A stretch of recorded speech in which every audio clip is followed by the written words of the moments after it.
नमस्कार साथियों, स्वागत है आपका ईपीएस 95 मिनिमम पेंशन बढ़ोतरी के एक और वीडियो में। साथियों, 1 तारीख को बजट की घोषणा कर दी गई। वित्त मंत्री निर्मला सीतारमण जी ने परोक्ष यानी डायरेक्ट तौर पर ईपीएस 95 मिनिमम पेंशन बढ़ोतरी को लेकर कोई ऐलान नहीं किया, लेकिन साथियों तो वित्त मंत्रालय ने 11,250 करोड़ रुपए का बजट प्रावधान ईपीएस 95 पेंशन के तहत किया है। जी हाँ साथियों, बहुत बड़ी अपडेट आज के इस वीडियो में हम कवर करने वाले हैं और इसी 11,250 करोड़ की वित्तीय सहायता को लेकर कमांडर अशोक रावत जी ने श्रम मंत्री मनसुख मांडविया जी को तुरंत प्रभाव से एक लेटर लिखा है। तो साथियों, आज के इस वीडियो में हम इसी अपडेट को कवर करने वाले हैं, तो वीडियो बहुत ही इंपॉर्टेंट होने वाला है। पूरी जानकारी के लिए आप वीडियो को अंत तक जरूर देखिएगा।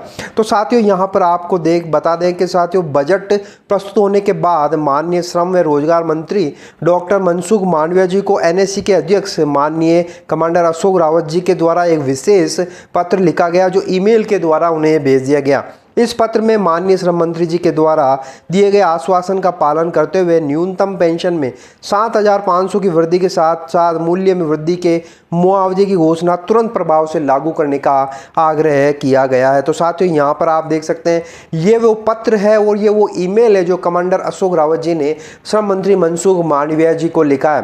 हालांकि आप देख सकते हैं ये इंग्लिश में लिखा हुआ है, लेकिन इसका मैं हिंदी अनुवाद आपको बता देता हूँ कि कमांडर अशोक रावत जी ने श्रम मंत्री मनसुख मांडविया जी को इस पत्र के द्वारा क्या कहा है। तो यहाँ पर कमांडर अशोक रावत जी लिख रहे हैं कि सेवा में माननीय डॉक्टर मनसुख मांडविया जी, केंद्रीय एवं रोजगार मंत्री, केंद्रीय युवा मामले और खेल मंत्री, नई दिल्ली। विषय है कर्मचारी पेंशन योजना 1995 के लिए बजटीय प्रावधान। अनुदान 64 में मांग के अनुसार बजट 2025-26 के लिए 11,250 करोड़ रुपए। अब आगे इन्होंने डिटेल में लिखा है कि आदरणीय महोदय माननीय वित्त मंत्री निर्मला सीतारमण जी ने आज दिनांक 1 फरवरी 2025 को लोकसभा के समक्ष 2025-26 के लिए बजट प्रस्तुत किया। श्रम एवं रोजगार मंत्रालय के लिए शुद्ध बजटीय प्रावधान अनुदान संख्या 64 में 32,646 करोड़ रुपए की राशि के लिए प्रदान किया गया। इसका एक हिस्सा कर्मचारी पेंशन योजना 1995 में साझा किया गया है और 11,250 करोड़ रुपए की राशि आवंटित की गई है। तो साथियों, यह बड़ी अपडेट है। वित्त मंत्रालय से जो लगातार श्रम मंत्रालय वित्तीय सहायता मांग रहा था वो अब प्रदान कर दी गई है। 11,250 करोड़ रुपए का एक अलग से हिस्सा ईपीएस 95 पेंशन तहत जो है वित्त मंत्रालय ने जारी कर दिया है इस बजट सत्र में। तो आगे लिखा है कि मांगों पर नोट के क्रमांक 11 में स्पष्ट किया गया है कि कर्मचारी पेंशन योजना 1995 ईपीएस योजना के तहत औद्योगिक श्रमिकों को पारिवारिक पेंशन और जीवन बीमा लाभ प्रदान करता है। तो साथियों, जो बजट का 11 नंबर का पॉइंट है वो स्पेशली तौर पर ईपीएस 95 पेंशन योजना के तहत जितने भी श्रमिक आते हैं उनकी पारिवारिक पेंशन और जीवन बीमा प्रदान करने के लिए ही 11,250 करोड़ रुपए का वित्तीय जो है यहाँ पर बजट प्रस्तुत किया गया है। आगे लिखा है कि ये प्रावधान योजनाओं के लिए सरकार के अंशदान के लिए है। न्यूनतम पेंशन में वृद्धि की घोषणा बजट भाषण में परिलक्षित नहीं हुई है और इसलिए हम आपके सम्मान्य से विभिन्न अवसरों पर द्विपक्षीय चर्चाओं के दौरान आश्वासन के अनुसार न्यूनतम पेंशन में वृद्धि की घोषणा करने का आग्रह करते हैं। कृपया आश्वासन का पालन करें और न्याय के बेहतर हित में और वृद्धावस्था पेंशन भोगियों के कल्याण के लिए आज ही न्यूनतम पेंशन में 7,500 की वृद्धि के साथ साथ मूल्य वृद्धि के मुआवजे की भी घोषणा कीजिए। धन्यवाद। आपका कमांडर अशोक रावत जी, राष्ट्रीय अध्यक्ष ईपीएस 95 एनएससी राष्ट्रीय संघर्ष समिति। तो साथियों, आप देख सकते हैं तो जो लगातार श्रम मंत्री और श्रम मंत्रालय वित्तीय सहायता की मांग कर रहा था वित्त मंत्रालय से, जो अब प्रदान कर दी गई है।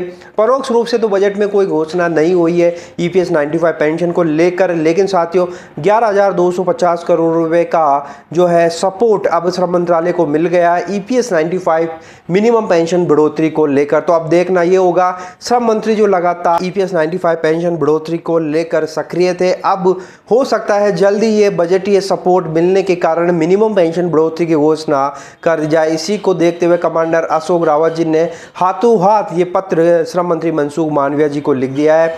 तो साथियों, अब देखना होगा कि क्या फरवरी में ही मिनिमम पेंशन बढ़ोतरी की घोषणा श्रम मंत्री जी कर देते हैं, ये देखना होगा, क्योंकि उन्होंने आश्वासन दिया था कि 2 से 3 महीनों में मिनिमम पेंशन बढ़ोतरी कर दी जाएगी। और उन्होंने ये भी कहा था कि हम एक स्पेशल सीबीटी मीटिंग बुलाकर भी ऐसा कर सकते हैं। तो साथियों, क्या फरवरी के महीने में सीबीटी मीटिंग आयोजित की जा सकती है, क्योंकि जो मेन पहला पड़ाव था बजटीय सपोर्ट वो अब वित्त मंत्रालय से मिल चुका है। तो साथियों, अब देखना ये होगा मिनिमम पेंशन बढ़ोतरी कब होती है। आप तक हम पल पल की खबरें पहुंचाते रहेंगे। वीडियो अगर आपको अच्छा लगा तो लाइक शेयर जरूर कर दीजिएगा। इसी तरह की इन्फॉर्मेशन प्राप्त करने के लिए आप चैनल को सब्सक्राइब जरूर कर लीजिए। तो फिर मिलते हैं, तब तक के लिए अपना ख्याल रखिए। जय हिंद, जय भारत।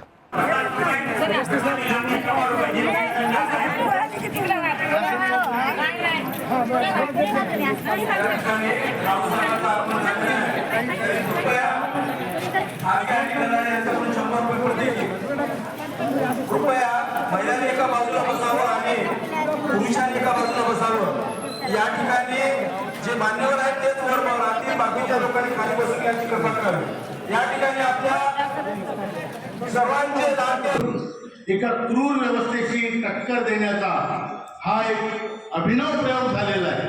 आपण जाणून बुजून नाही केला, पण अन्याय झाल्यावर आपण जेव्हा उठून उभं राहून एकत्र येऊन या मोठ्या सिस्टमशी टक्कर दिली आणि संघर्ष केला, आज तुम्ही विजयाच्या दाराशी येऊन टेपलेले।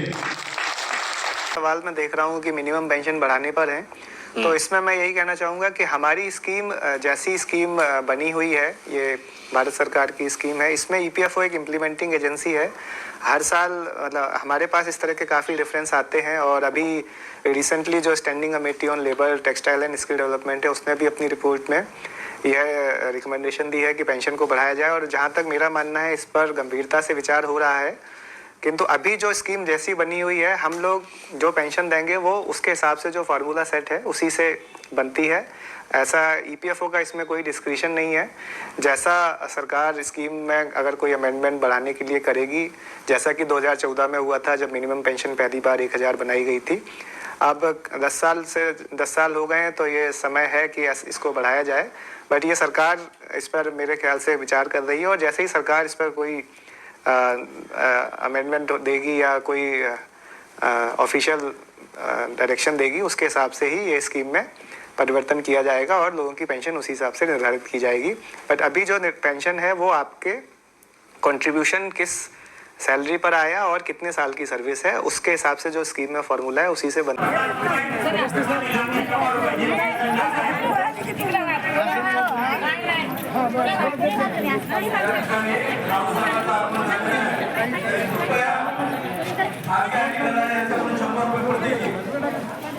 कृपया महिलांनी एका बाजूला बसावं आणि पुरुषांनी एका बाजूला बसावं। या ठिकाणी जे मान्यवर आहेत तेच वर राहतील, बाकीच्या लोकांनी खाली बसून यांची कृपा करावी। या ठिकाणी आपल्या सर्वांचे लाडके एका क्रूर व्यवस्थेची टक्कर देण्याचा हा एक अभिनव प्रयोग झालेला आहे। आपण जाणून बुजून नाही केला, पण अन्याय झाल्यावर आपण जेव्हा उठून उभं राहून एकत्र येऊन या मोठ्या सिस्टमशी टक्कर दिली आणि संघर्ष केला, आज तुम्ही विजयाच्या दाराशी येऊन टेपलेले।